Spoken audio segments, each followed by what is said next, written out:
Kikambwe ffe tunafuna kungule ani kyenda kugambye nti nno omuntu yenna alina alinakulemerako Oluganda tulina olugero olugamba nti yeetegereza yatta omuzira ate alemerako era yafuna ow'omugongo omutono talya kamugolooba.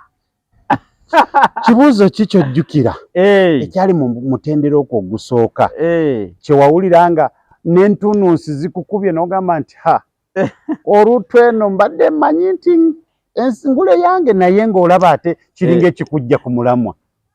Mwatunze ebibuuzo ebyantiisanga byabanga bibuuzo bya bulijjo.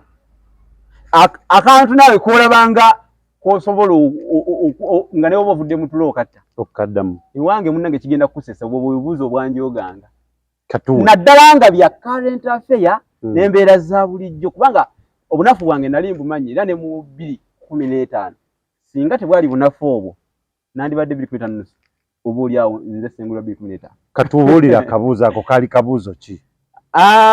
Bubuuzo obwambuuzibwa obwali bukwata ku gavumenti.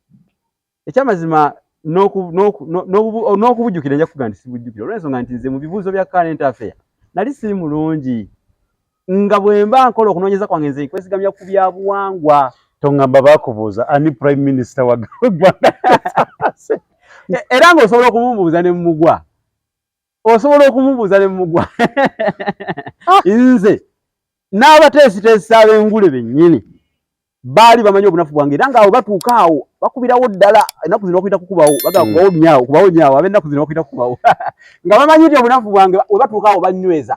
Naye omukisa ku luno ogwankwata nti ebibuuzo bye bambuuza ebya current affair nabiyita bambuuza ebibuuzo bya Nnaabakyala w'Obungereza. Jjukira ebiseera ebyo yali afudde Queen Nnaabakyala w'Obungereza ono erinnya ligenda okunva mu mutwe ate nga si bbanga ddene